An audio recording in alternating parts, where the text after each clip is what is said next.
Hey, Rube, how you doing? Hey, Dave. Everything going all right?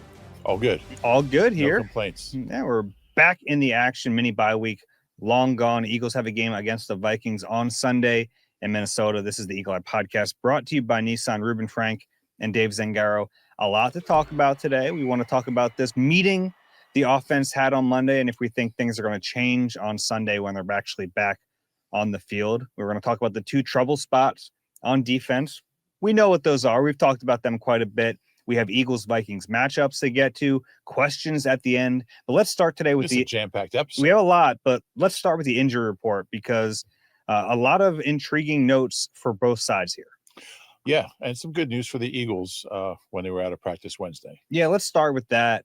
It was a very quick practice window, but okay, Quinyon Mitchell, he's practicing. Who's next? Jalen Carter, he's practicing. Who's next? Landon Dickerson, he's practicing. So get off the field. All three of those players, it was pretty quick. All three of those players participated on Wednesday. Jalen Carter was a full participant with that heel injury.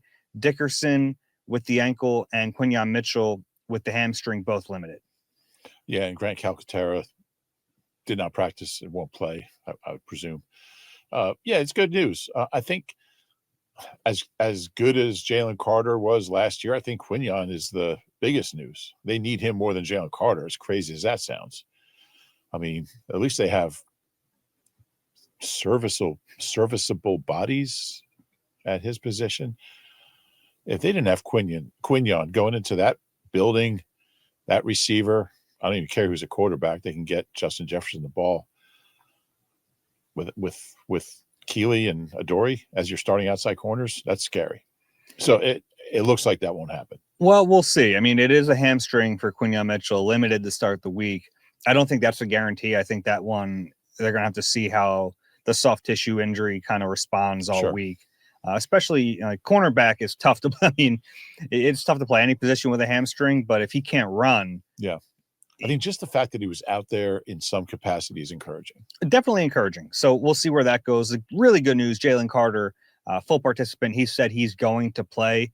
Said he was close to playing in week 6, which came as a surprise to me because we watched him during warmups and he didn't do anything. I mean, he walked out, had a quick conversation and walked back inside and never warmed up at all. And then they ruled him out. So, yeah, not sure what happened there, but he said the heel is feeling pretty good and the shoulder is feeling better, which is something that has kind of ailed him all season. Yeah, and he said it was kind of a blessing in disguise to miss the game with the heel because it let his shoulder heal as well as the heel. And look, I wonder if there are any dogs like listening to this podcast that just stopped what they're doing. Because I said heel? Mm-hmm. I'm sure there are dogs that listen to the podcast. I'm sure there's multiple dogs. But yeah, it was weird because he said he got hurt at practice. They didn't practice. It was a walkthrough. I guess you can get hurt at a walkthrough. And sometimes I think there's a misconception about walkthroughs that it's literally like walking through plays. There's some jogging involved and it's not as limited physically as you think it is sometimes. That's true, but I've never heard of anyone getting hurt at a walkthrough as well. So yeah, maybe it's happened, but he said he knew as soon as it happened that it wasn't good, and he went in and saw the trainers and didn't play. So he's had a couple weeks to get better, and they need him. I mean, they probably need Quinyon a little more if he's healthy, but they need both of them. That's fun. Rank the 3 guys we talked about in terms of importance for this game. I think Quinyon's number 1. I might even say Landon number 2. I mean, they're all 1B and 1C, but yeah. I think if it was Jalen Carter of last year, you might have him a little higher, but I think they really need Landon. And I think their backup, like Brett Toth has to play every play. Yeah. If Landon's not playing, you can kind of, mix and match some, Byron Young and some, I mean, a lot of guys played there. Morrow played his most snaps ever. Byron Young played his most snaps ever. Gabe Hall played his most snaps ever. Ty Robinson played his first snaps really. Ever. Yeah. First snaps. Significant ones. Yeah. Yeah. Because he played a played 5 snaps the week before, maybe. Played 19 against the Giants. Yeah. So at least you have like healthy, decent. Look, they ran for 172 yards, so I it's not like they were great, but yeah, I think I'd put Landon second. Yeah, so that's the Eagles injury situation. We'll monitor really Quinyon Mitchell and Dickerson over the next few days, and injuries are big in this game. Yeah, and I think what's really important, and you kind of alluded to this, is it's one thing to have them back at the starting line, but they're both. I mean, we've seen Landon start games and not finish. And now you have to bring in Brett Toth, and that's not ideal in the middle. It means he didn't get all. He might get some reps this week, but not all of them. And the same with Quinyon. If he has to leave in the middle of the game, now you have to change up. So you don't want to play him unless you're confident they can get through the game healthy. Mm-hmm. And we'll see. We'll see what happens there. I think of those two, just knowing the injuries, you'd be more likely to play Landon through it as opposed to Quinyon with the hamstring. Like those soft tissue ones can be really tricky because if he does it again, you kind of start the process over. Right. And that's why those types of injuries can be so frustrating. Yeah, that's true. I would guess that just by being out there on Wednesday, it might not be the most serious. I mean, it obviously kept him out of the game. It was funny during the game. I'm in the studio watching, and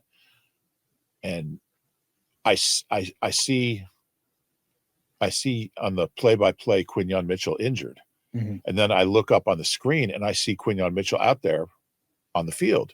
That's when I messaged you. I said, "Did Quinyon come back?" But the delay is so much on the TV copy that I was seeing the play he got hurt on like a minute after I read on the play-by-play on NFL Jesus that he was hurt. So that's why I was confused. One of many reasons I was confused. I always feel like I need to explain NFL Jesus is NFL GSIS. Because game statistics, service. It's like an NFL thing with play-by-play for us. Yeah. I always feel like the need, because when I first started covering the NFL and you were talking about NFL Jesus, I was like, well, what do they call it? Oh, okay. Yeah. Yeah. Who would NFL Jesus be if it was a person? Like Burt Bell? I don't know. Okay. The Vikings injury report. Yeah. Let's start with the quarterbacks because that's really the intrigue here. Carson Wentz, a full participant with that shoulder injury. J.J. McCarthy with that ankle limited. It's certainly looking like it's going to be Carson Wentz in this game. Yeah, and they've been really clear about we're not going to put J.J. out there unless he's 100%. He's their quarterback of the future. He's the guy. They just don't want to take any chances with him. Not that they don't care about Carson. And it was a pretty significant shoulder injury he suffered in the last game. He did come back. But look, I think that's the matchup everybody wants is Carson versus Jalen. Come on now. Yeah, I mean, it's... And if the Vikings win, it means they kept the wrong quarterback. It's a joke. Yeah. It doesn't really mean that. I thought you meant the Vikings kept the wrong quarterback. Yeah, I get what you're saying. Yeah. All right. So we think it's going to be Carson Wentz. The other important notes, I think, as I look at, so Blake Cashman, full participant with that hamstring. He's been out for a while. I think he missed the 4 games on IR. So we'll see if he's able to play in this game. Michael Juergens, their backup center, was a full participant. We'll see what they do there. Their third stringer played really well before their bye week. So some intrigue with the starting center position in this game. And the rest of the offensive line, they've been so banged up front. Brian O'Neill, the right tackle, limited with a knee injury. Donovan Jackson, their left guard, wrist injury, limited as well. So we'll see what that offensive line could look like, a lot of different variations on Sunday. Yeah. One other Eagles injury note I meant to say, I talked to Jacorian Bennett yesterday. He says he's doing really well. He expects to be at least available after his 4 weeks is up, which is next week. Mm-hmm. They might need him. Yeah, and he seems like he's in a good place. Yeah, that's good to hear. I didn't see him yesterday. It's funny, we hadn't really seen him much since right after the injury. We saw him like that next day, and I haven't seen him since. So I'm glad you ran into him. The timings, if Adoree struggles in this game or Keeley struggles, depending on if they need one or both of them, you might just have to play Jacorian Bennett next week because it's your last chance to see him before the trade deadline. Right. Yeah, it would be a small sample size, but I'd like to see what he could do over a full game. I mean, he can't be worse than what they're throwing out there. I guess he could be. I don't know. I don't know how. I think I've seen enough of him preseason, training camp, and small bits that he played, I guess, the first 2 games. I think he's better than what they're throwing out there. Yeah, and it was really bad timing for him because there's a chance he would have already had that opportunity, a very good chance. Yeah. I mean, he was ahead of.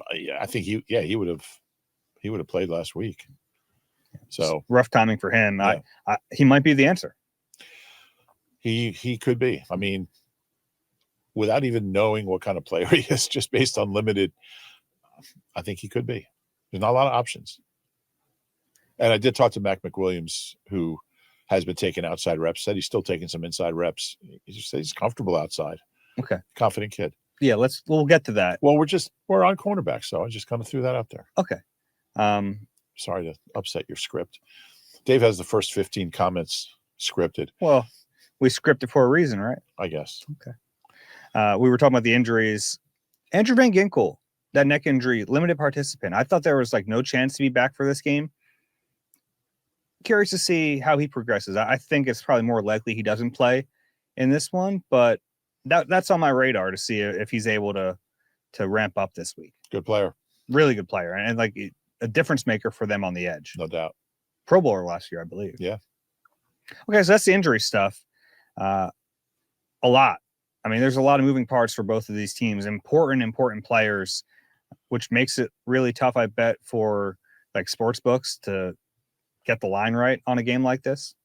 I guess it does. Yeah. I don't know much about that stuff, but as far as their quarterbacks, I think Carson and McCarthy are pretty even as far as, Carson's obviously got a ton of experience, but where they are now in their careers.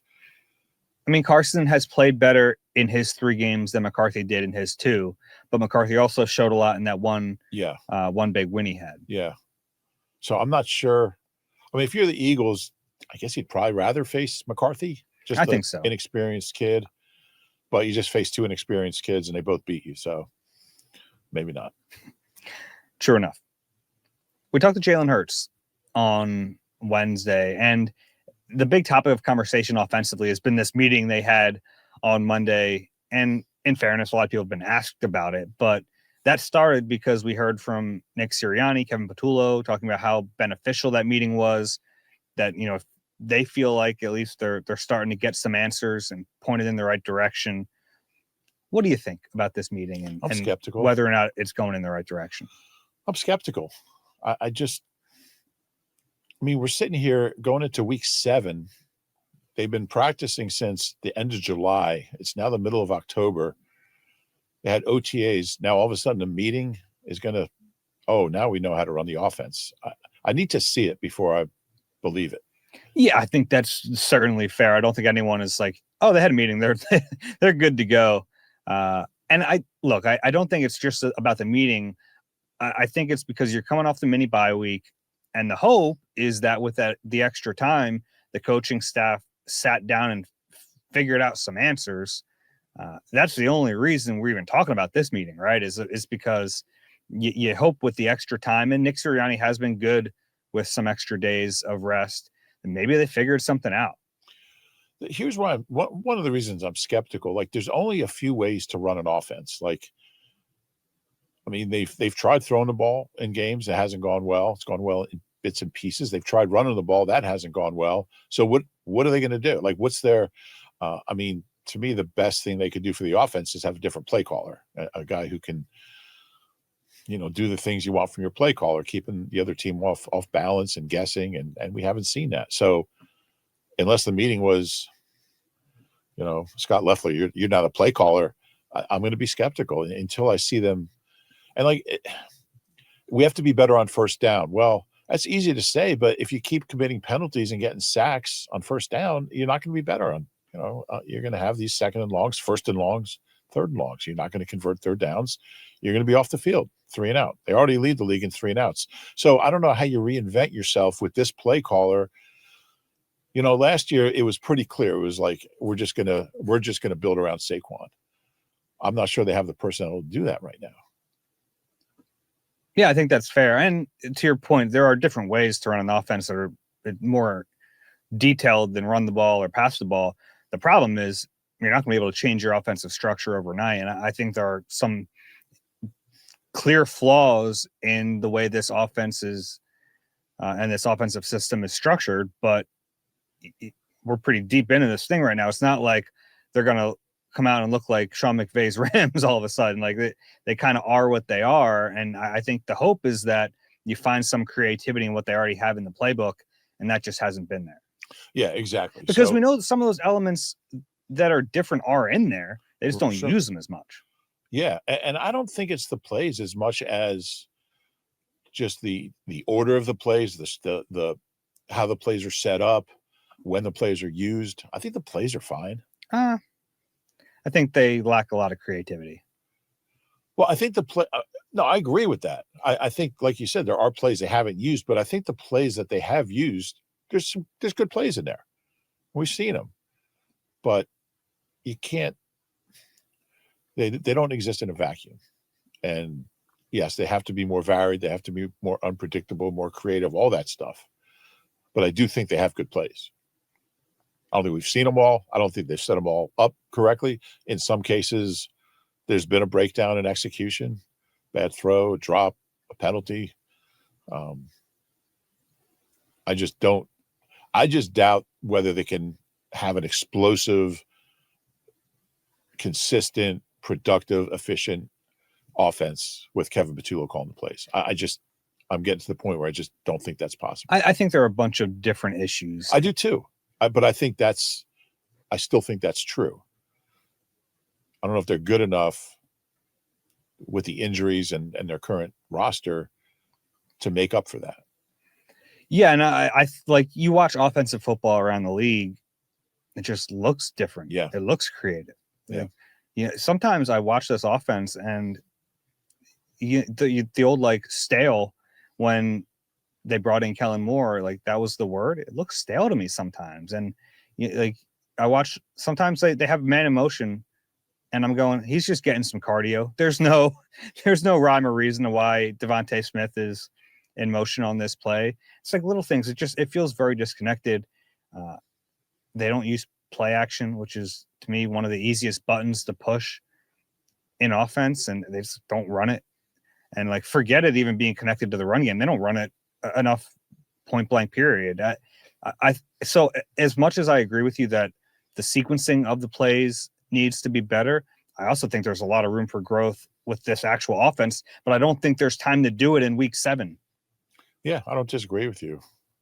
And I think that's my biggest takeaway of watching football Sunday from 9:30 a.m. to whenever the last game ended, 11:40, was. I always forget when there's a London game. I missed like the first quarter and a half of that. Oh, you really?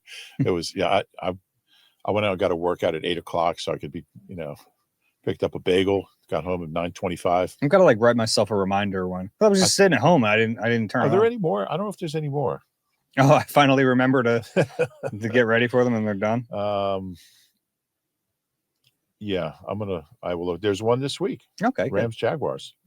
Oh, that's gonna look like a different sport than what they were playing. Jaguars are this playing past well. week. Yeah. Yeah, that might be the last one. There's one in week 10.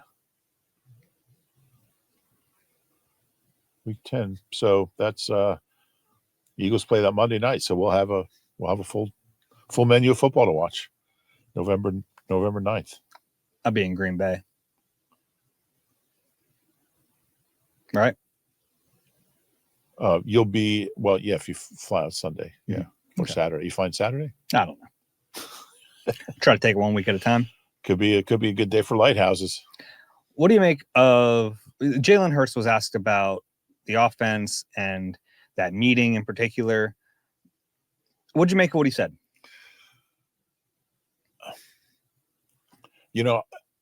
He's hard to read even when he's not trying to be hard to read, Mm-hmm. but he was even more kind of inscrutable. But he came across to me as a little skeptical of, all right, another meeting. I mean, he said, we're searching. He said, we're searching for an identity. And he seemed to be indicating that you don't find that in a meeting. And he, was it you who asked, what exactly is this identity? Well, he started off, he was asked about it, and he talked about there being a direction. So, okay, well, identity, direction, it's like the same. Yeah. And I followed up like, oh, was there a specific direction from the coaching staff that was identified? And he said, not really. I mean, it's more on a game-to-game basis. It's different every week, which can be like, look, I understand that. Like, this is a talented group, and ideally you're able to win in multiple ways. I think that is definitely true. But I also think there have to be things you can hang your hat on. There have to be elements of an offense that you're able to just rely on and run this play when it's going to work. They don't have a lot of that. Like, what do they have? What are they good at offensively? There aren't many things. They're good in the red zone. You have to get there. Yeah, but that is the best part of this offense. When they get in the red zone, not only are they efficient, the plays in the red zone have been creative. They've worked. They've set up other plays. They look like a different team once they get inside the 20. Until somebody decides to cover Dallas Goedert inside the 5. But no, you're right. And look, that's big. And it's more than the tush push. I understand people are like, well, sure. The tush push, yeah, that helps, but it's more than that. Not when you're on a 19, the 17. But yeah. Well, then you're 17 plays away from the end zone. It's almost what we saw the other day, that one sequence. But yeah. But it goes back to like, we were talking about this on the other podcast. Like, what are they good at? I mean, being good in the red zone is great, but when you only get there like on like 17% of your drives, that's not ideal. So there has to be more than that. But it struck me how Jalen said, we're looking for this identity, and then he said it changes every week. Well, it's not an identity then. If it changes every week, yeah. Yeah, it's they're clearly grasping for something, and I'm just not sure it's there. Jordan Mailata, I thought, has some really interesting comments. And he's become. And he also didn't shoot down. He was asked about Lane's comments about stagnant. Is that the word he used? Predictable and maybe just predictable. And excuse me. And he didn't. You're talking about Jalen still. Jalen Hurts. Yeah. He didn't run from it. And, he basically said that that's his opinion and it's valid. So maybe he was just doing the politically correct thing, but he didn't shoot it down. Yeah. I mean, the company line on the predictability has been, we're not just predictable. We're predictable because we put ourselves in predictable situations. Yeah. Yeah. Which I don't buy it. I mean, part of it's true. Like, obviously. It doesn't help. Yeah. I mean, obviously you're in 3rd and 15. Well, this team's pretty predictable. They're going to run a coward's draw most of the time. But I get the general point there is you're in 3rd and long. Teams are going to know it's passed. But it to me, you watch them and it extends beyond those predictable situations. Yeah, I agree. And they haven't been in 3rd and long all the time. They haven't been in 1st and 15 all the time. There's drives where they haven't committed penalties or gotten behind the sticks, and they're still not running some explosive, unpredictable, innovative offense. Jordan Mailata, he brought up execution a ton, and this is what look. I think honestly, that's what you want to hear from players. It's a form of accountability. Sure. Because execution is pointing the thumb back at yourself saying, hey, we need to be better executing the plays that are called. So that was his first thing. And then he was asked, why is the execution struggling? And he brought up focus.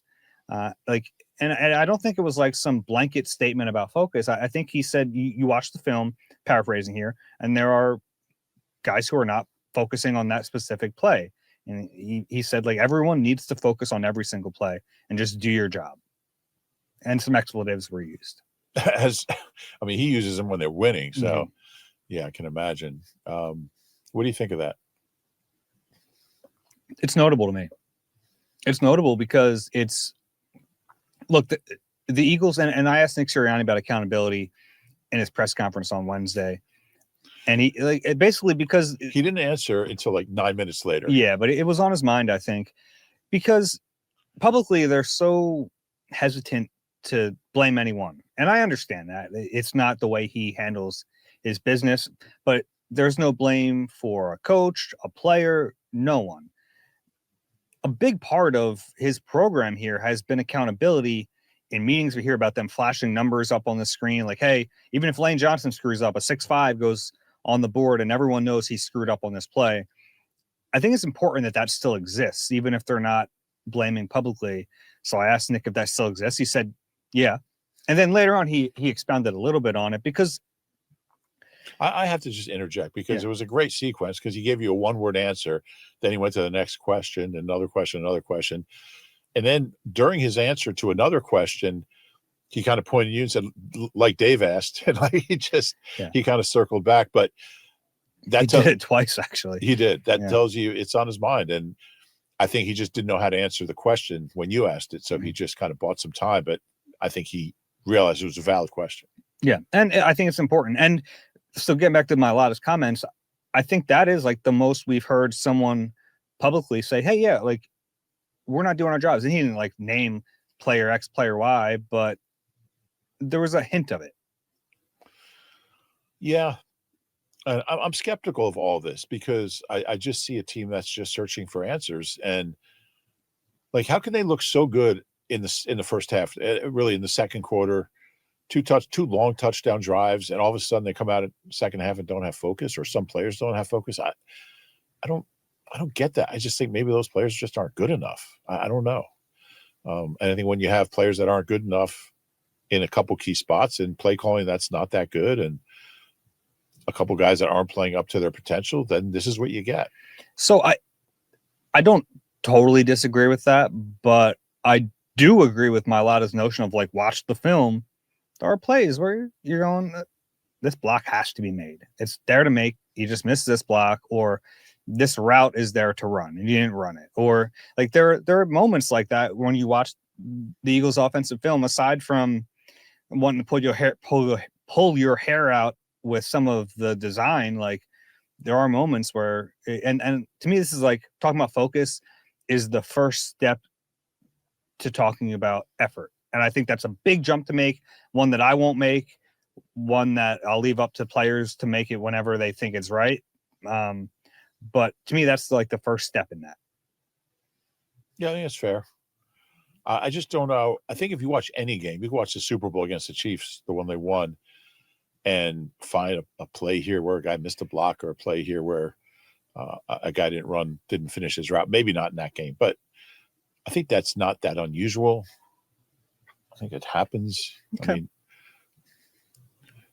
yeah, and look, I'm not saying he's wrong. I'm sure there were plays where that was the case. I just don't know if that's the root of the problem. Well, that's the issue, right? There's not one problem. Yeah. If there was one problem, it'd be a lot easier. Yeah. Speaking of more than one problem, defense. There are clearly two trouble spots here. You and I focused on them in the locker room on Wednesday.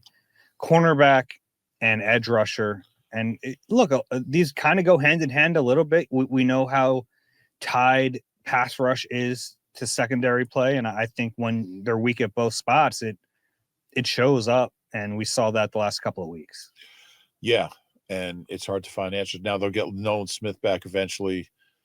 They'll get Jacorian Bennett back. But we've been talking about those two positions since what? OTAs? Mm-hmm. Since the spring. And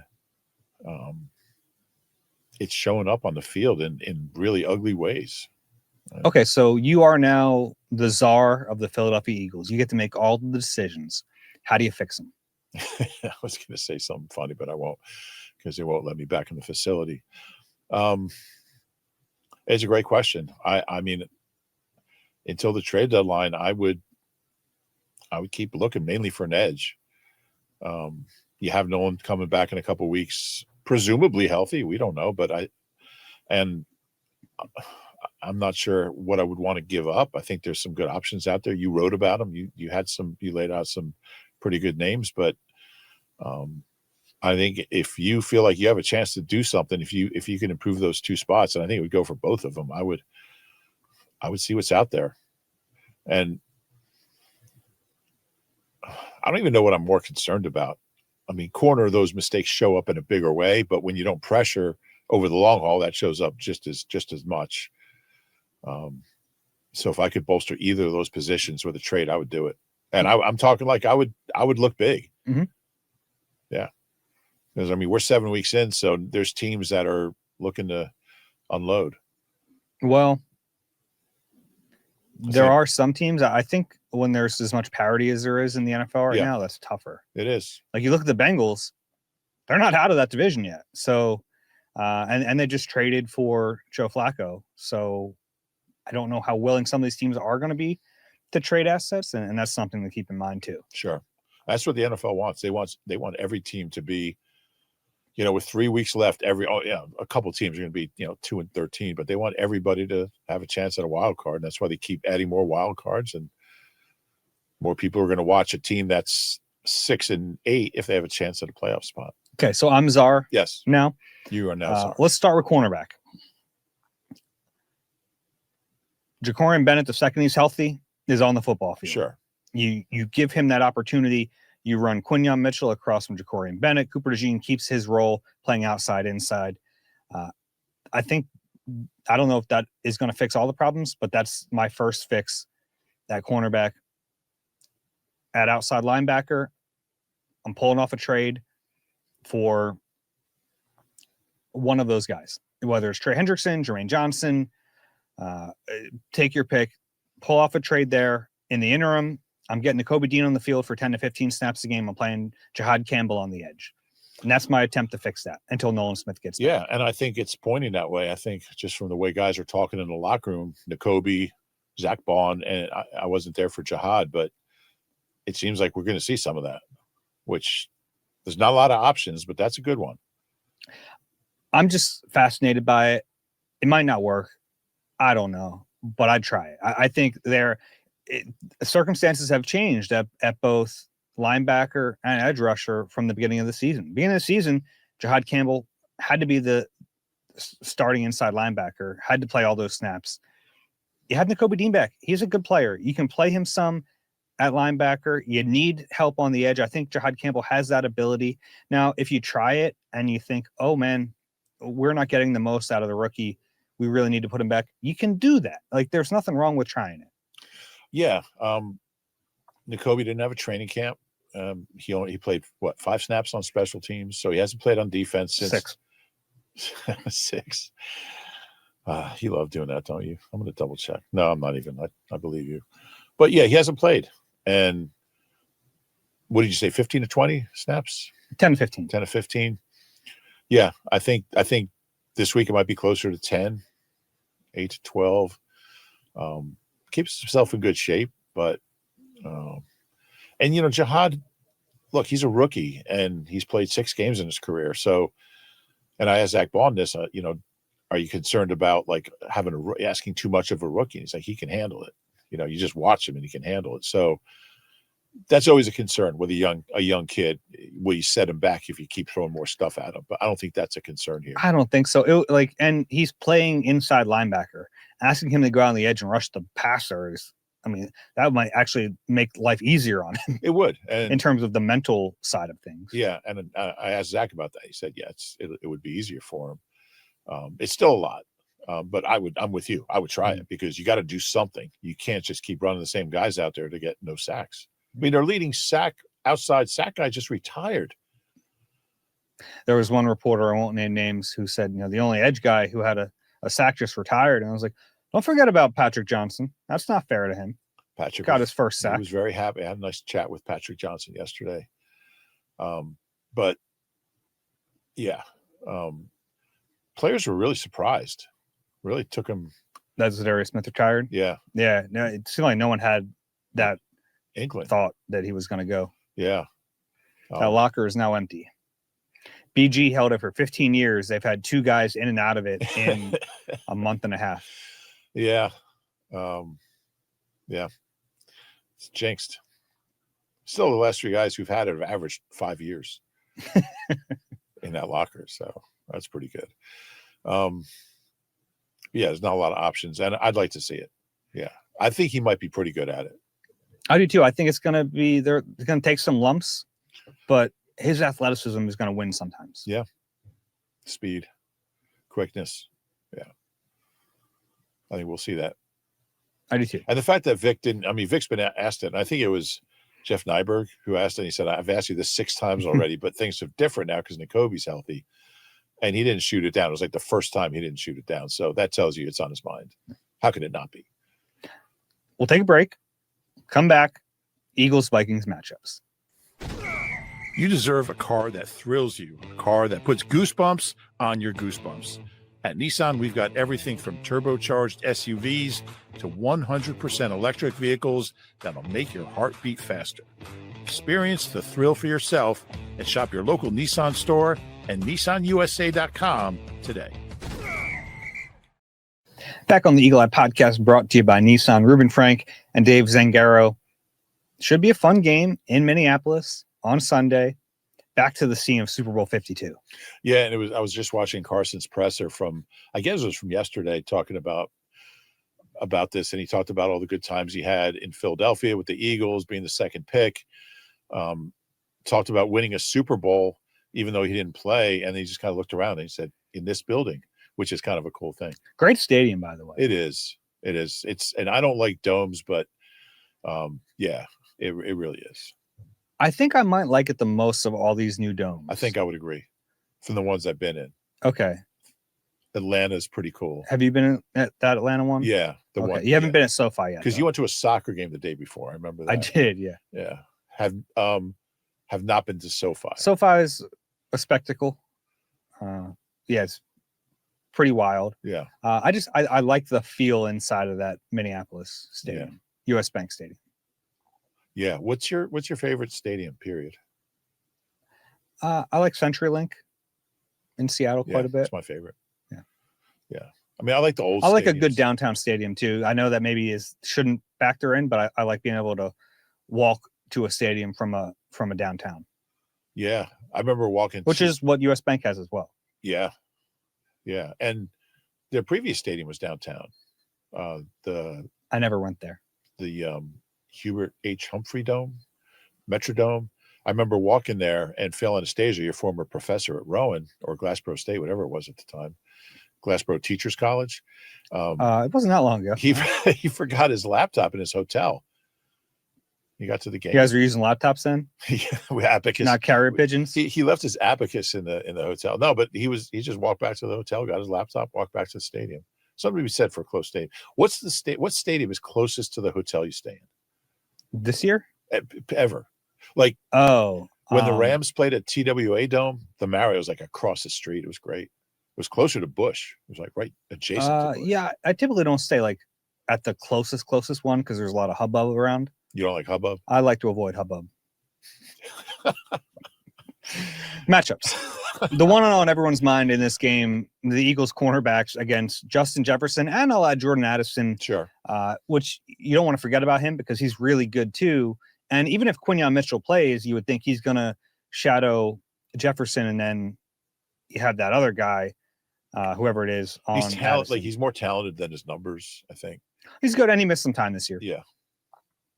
Good player. And look, I actually think when you play two receivers like this, I'm curious to see if they would ever go with the strategy of having Quinyon Mitchell just cover the second receiver, like shadow the second receiver and then bracket the number one. We've seen some great corner, like we've seen teams do that before as a way to, hey, let's eliminate that second receiver and we'll give help and really kind of make it a team defense against that number one. Yeah, it's a good theory. Look, there's no ideal way to cover him, Jefferson, but I don't know if it would be for this game. I think you want Quinyon on Jefferson. If he's healthy. I think so. And I don't think Addison's good, but I don't think he's up to the level where you'd be that concerned about him. But, yeah, and Jefferson, obviously, we know the history of the Eagles. Obviously had the opportunity to draft him. They did not. They drafted somebody else who we will not bring up, who played in Minnesota for a little while. Yes, he played in a few places. Yeah. At the time, everyone's like, Jefferson's a slot receiver. He plays less and less in the slot each year. He is like mostly an outside receiver these days. Yeah, he is.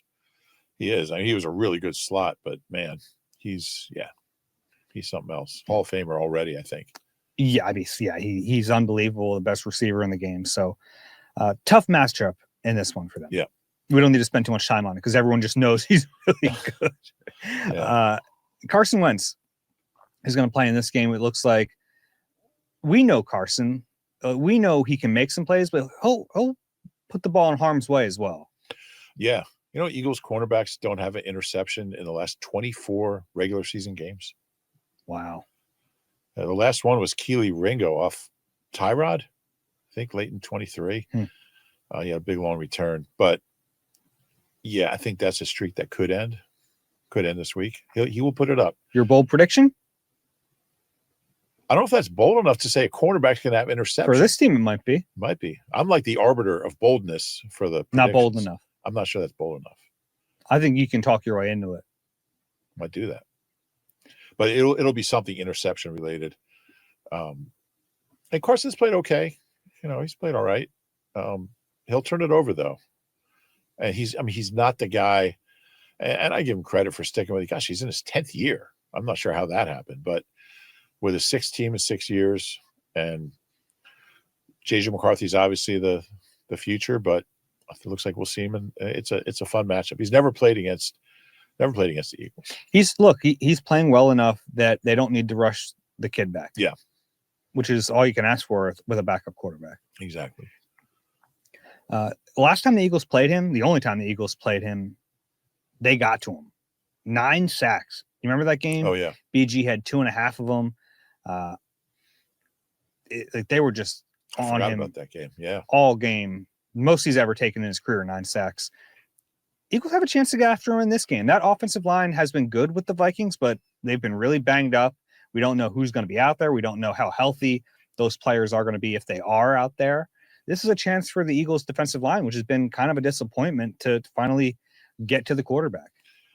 Yeah, and the thing about Carson is that he's not the athlete he used to be, but he kind of tends to play like he still is, and he puts himself in some compromising positions by doing that, and he will fumble, he will take a sack, still make a big play down the field. But yeah, I mean, this front, what do they have? 5 sacks. The whole team has 7. Jordan has 2. Yeah, it's. Do you even count the 1.5 that retired? I guess he's still. Yeah, well, you can take it away. Put him an asterisk next to it. It's not. He's back in Orlando. He's probably at Disney World today. You got to go visit. He did invite me to the compound. Yeah, we talked about it on the last pod. Oh, did we? Yeah. That's probably why you said that. It was a recall. We'll call back to the last And Carson's dealing with shoulder himself. That was serious enough that he, if they play, and they're coming off a bye, if they played, he wouldn't have played. So I don't know who's their 3. They signed it's Brett Rippon or something. They're not going to go to their 3. I think there's even a chance McCarthy is active in this game. No, I'm saying last week if they played, if they didn't have a bye, I don't think McCarthy or Carson would have played. Okay, but yeah. McCarthy's a little athletic. If he does, I mean, he runs a little bit, and running quarterbacks have hurt this team a lot. Vic actually said these 2 guys are kind of similar. Yeah, I think there's some funny because one's not a rookie, but his first year playing, and the other's 10-year vet. His first year playing in a while, but yeah, I think it'll be Carson. Saquon, I think he has a chance to break out in this game. And we said that going into the Giants game too, so I understand if you're skeptical, but the Vikings run defense has been leaky. Yeah, they're giving up 4.5 yards a carry, over 100 yards a game, like 110, something like that. Eagles run game has shown some signs of promise the last couple of weeks. They just haven't been able to sustain it. I think that's something that I'm sure came up in the meeting. Why is that?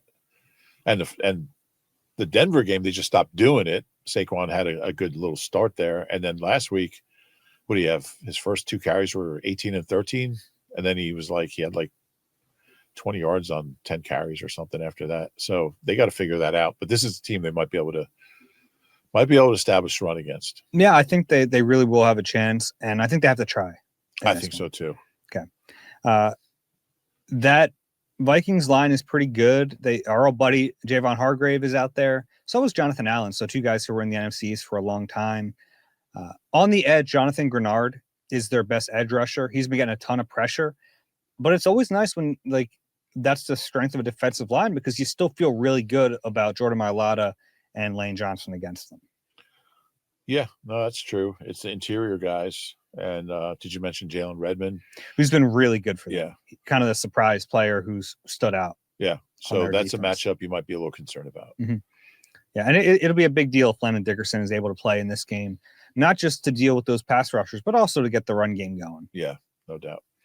And then in general, this is a good Vikings defense. This is Brian Flores. We know his blitz rate is extremely high. Curious to see how he deploys the blitz because they faced two other teams that blitz heavy. And then the second half of those games, they took their foot off the gas a little bit and said, actually, that's not the best way to approach Jalen Hurts anymore.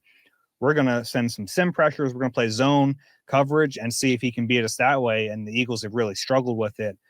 Fascinated to see what Flores' plan in this game is going to be. Yeah, I wouldn't blitz Jalen anymore. I think that's something. I mean, I think that you're playing it to his hands, and I think the Eagles would embrace that if, as long as he gets rid of the ball quick and finds us hot, and he's done pretty good at that this year. I don't have his stats against the blitz in front of me, but I feel like he's gotten a little better each year. Totally agree. It's no longer like the glaring weakness. If anything, it's those sim pressures. You're sending a linebacker, you're dropping an edge guy into coverage because that kind of muddies the waters a little bit. Yeah. All right. Matchups. Anything I missed there? No. I want to get to our questions because we have a lot of them and we're running out of time here. So Eagle-Eye at NBCUni.com QR code on the screen. First one from Brian. If things continue the way they're going, do you think there's any chance Nick gets fired after the season? Let me preface by saying I think he's a really good overall head coach, CEO-style coach, and brings a lot to the table, but he was hired to be an offensive guy, and it's become pretty clear over his time here that he's not a good offensive coach. Not at all, really. And that has really held back and impacted this team because you will constantly be looking for new OCs pretty regularly. He did pick Shane Steichen, but his other two choices seem pretty horrendous, Brian Johnson and now Kevin Patullo. He's clearly not great at picking OCs. Kellen Moore in there. So. As much as I think Nick brings to the table, there's no denying it's easier to have a really good offensive head coach, preferably one who also calls the plays. Yeah, I think he probably left out Kellen Moore on purpose because I think that was probably viewed as more of an organizational decision. I guess, but he's not getting fired after the season. I mean, when you go to 2 Super Bowls in 3 years and win the second one, you have enough equity that. And look, they're 4-2. I don't know what their final record's going to be, but they're not going to be. What if they lose out? 5-12. If they lose out, he's back. Okay. Wow. You think so? Yeah. I don't think they're going to lose out. I don't either. That's a dumb hypothetical. But if they lose out, you don't think he gets fired? 4-13, 1-4-13 year after the last 4 years? No. Wow. I don't think so. To the point of, I think it's a valid point about having a coach who is an offensive coach who does not call plays. It does set you up for this. Yeah. Either like if the offense works really well, that coach is going to get hired elsewhere. So, I mean, Shane Steichen and Kellen Moore got hired because the offense was so good. Mm-hmm. So are you going to fire them because the offense was good enough to get 2-year coordinators a head coaching job? No, I'm kind of distancing myself from the actual comment now, okay. But I think that's a valid point. Is like the setup kind of invites this though, that you're going to continue to have that rotating door at offensive coordinator. Yeah. I think you live with that for good or bad, right? I don't think Jalen loves it. He's pretty vocal about that, which is also like, as much as Jalen brings it up, it's life in the NFL. Look at Baker Mayfield, right? Yeah. He's an MVP candidate. He has a new OC every year. Yeah. Well, he's on a new team every year. It's a little different. That's not true.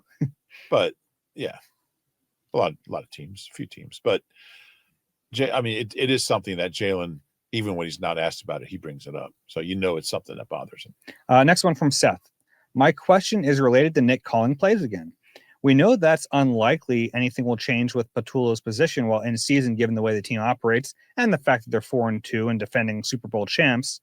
We also know, dating back to Doug Peterson, Press Taylor, that the front office will likely force a change if things continue this way throughout the season.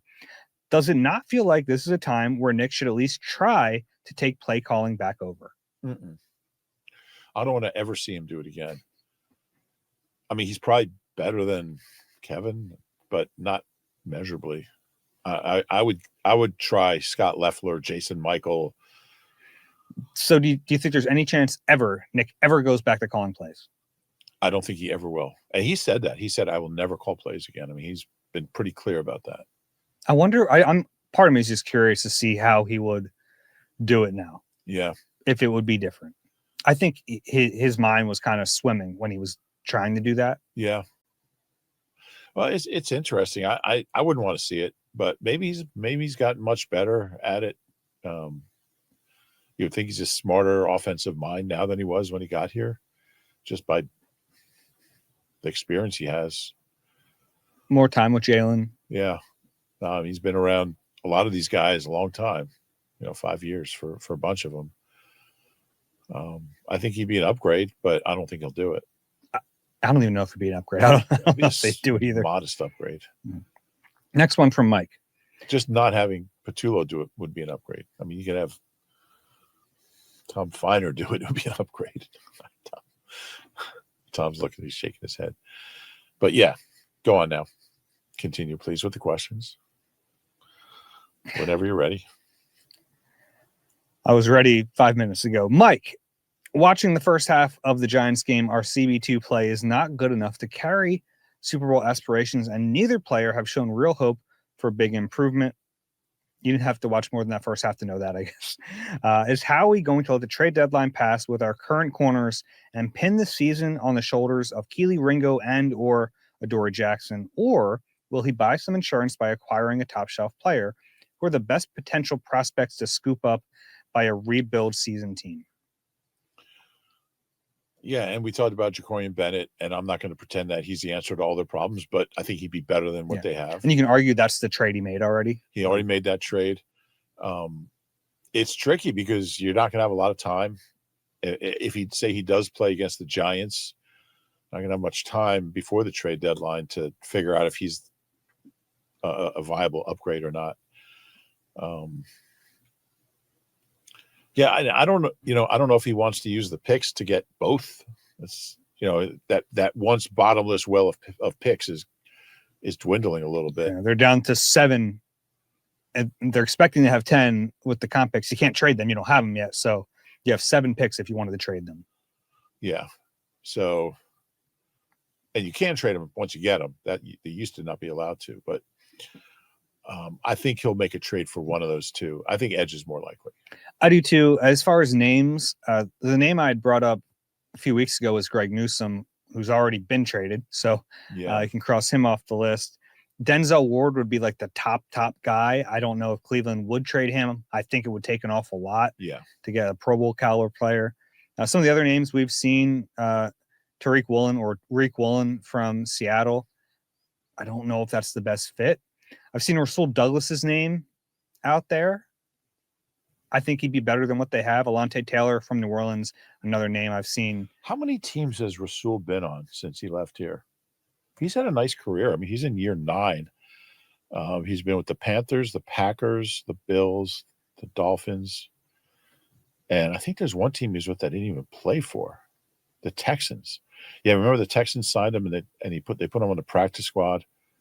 And then the Packers signed him, and he had like 6 interceptions for him that year.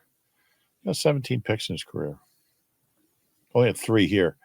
I would take him. Okay. That was my Rasul Douglas soliloquy.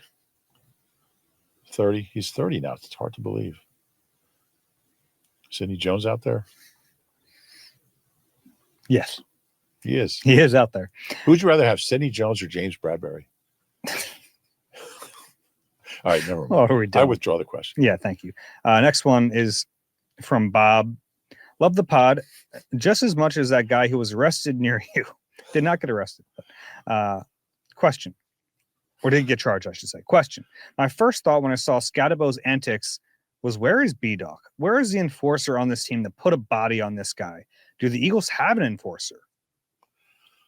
Jalen Carter, if he was out there, he probably would have. I included this question because honestly, this is the first time I thought if CJ Gardner-Johnson's on the field, I think it matters. Yeah. But again, like, is it worth getting suspended for a game to,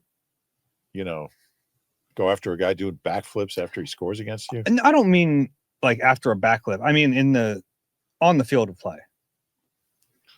They got bullied in that game. They did.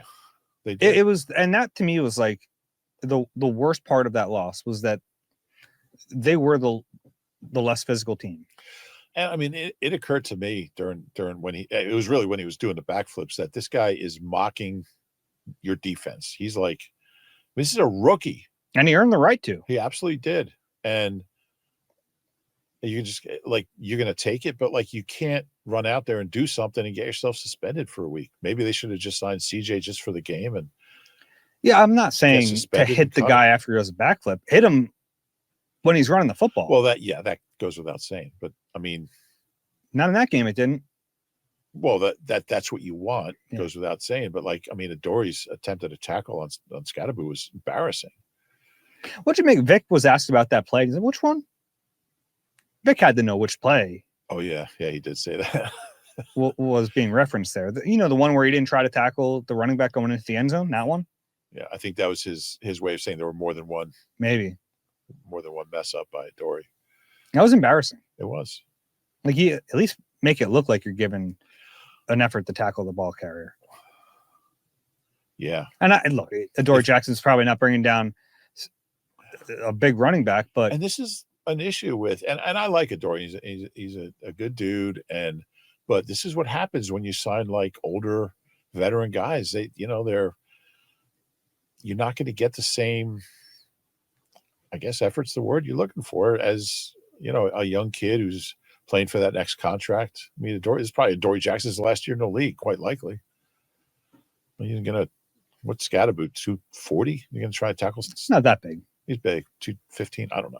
Yeah, he's not 240, but 240. Yeah. Yeah, that's a high number. But he's a big, strong, physical guy. And if you're Adore Jackson, you're like, make a business decision here. And he did that. Not great. If you could have Adore Jackson's coverage ability and Keely Ringo's tackling ability, you'd have a really bad cornerback, but he would be better than either one that they have. I mean, no, it's Keely's not actually a great tackler either. But he'll make the effort at least. Yeah. Good special teams tackler. Yeah, it's a different. On defense, he forgets to touch a guy when he's down on the ground. That was terrible. I would have pulled him from the game right there. Put in. They kind of did. Eli Ricks. I mean, that's basically what happened. Well, not Eli Ricks. Did he play one more series? I don't think so. Okay. Yeah. Yeah, it was awful. From Darren. Yeah. Tush pushing 4 times in a row is embarrassing and cheap. I accept it on short 3rd and 1, but to do it on 1st down with 2 yards to the goal line is indicative of an offense that doesn't have confidence in their scheme. No, I don't believe that. And I mean, what's the best way to get in the end zone from the 2-yard line? And you can get a 1st down in there. It was the best way to run the offense. I don't buy that. I did watch that series going, well, we messaged each other. This is going to get banned. I said, I think I slacked you. Like, this is the series that's going to end Peter King called me the next day. And like, he's retired. He doesn't work for us anymore. He worked for Reuben. us. Reuben, where are you right now? He called me from Williamstown, Massachusetts. And he said 2 things. He said, what the legendary SI football columnist, and then finished his career working for us, NBC Sports. I think people know who Peter King is. I'm just so people know. He said, what the bleep is going on with your football team? And then he said, I think that series at the goal line is going to end the tush push. So we're all on the same page with that. But yeah. A couple more. Yeah. This one from Sky I want to include because we got a bunch of questions about this. Question about Tyler Steen. Looks like all season he stands up before the snap and relays when Jalen tells him to snap. I thought it was for crowd noise, but they do this at home games too. It seems like this process makes it simple for the defense to time the snap. Thoughts? Yes, this is the Eagles silent count. Yes, sometimes they use it at home. They do not want to. Sometimes it gets loud at home and they have to use it there as well. Yeah. And I understand, like, it looks like there's some cadence within it, but when you're getting to the line so late, there's no entry. You got to snap the football. There's 2 seconds on the play clock. Yeah.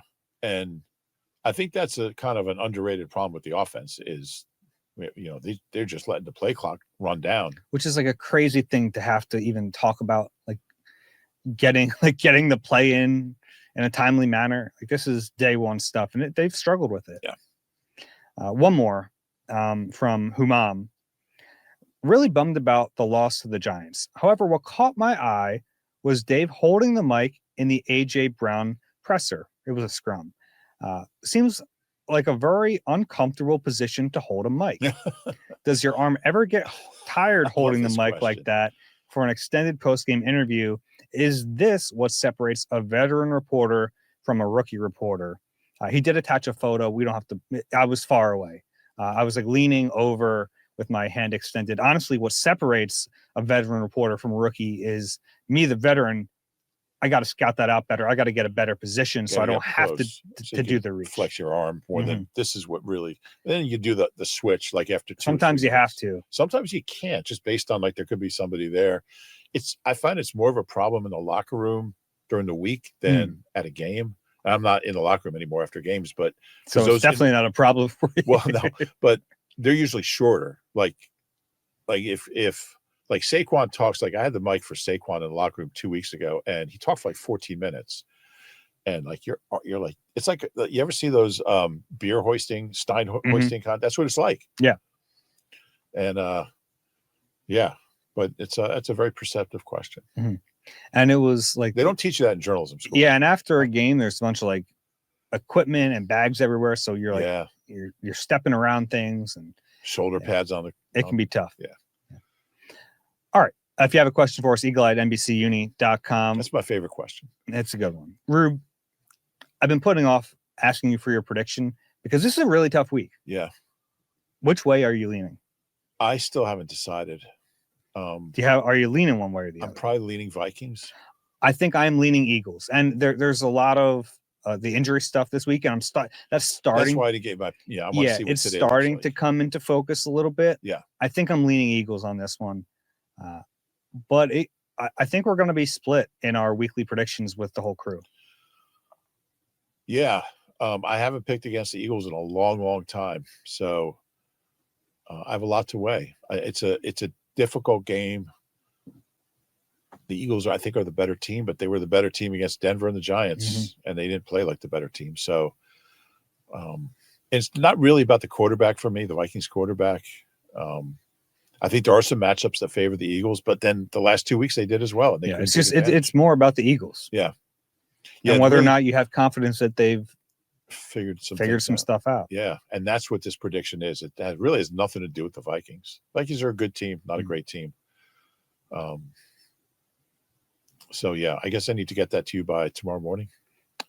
Friday afternoon. What's today? Thursday? Okay. So by tomorrow afternoon, I'll see who practices today and I'll make a call. All right. We hope everyone enjoys the game on Sunday. We will be with you after it for another Eagle Eye presented by Nissan. If you enjoy the pod, please rate and subscribe wherever you get your pods. If you're watching on YouTube, click the like button, subscribe there as well. Reuben Frank, I'm Dave Zangaro. This has been Eagle Eye. We'll talk to you soon.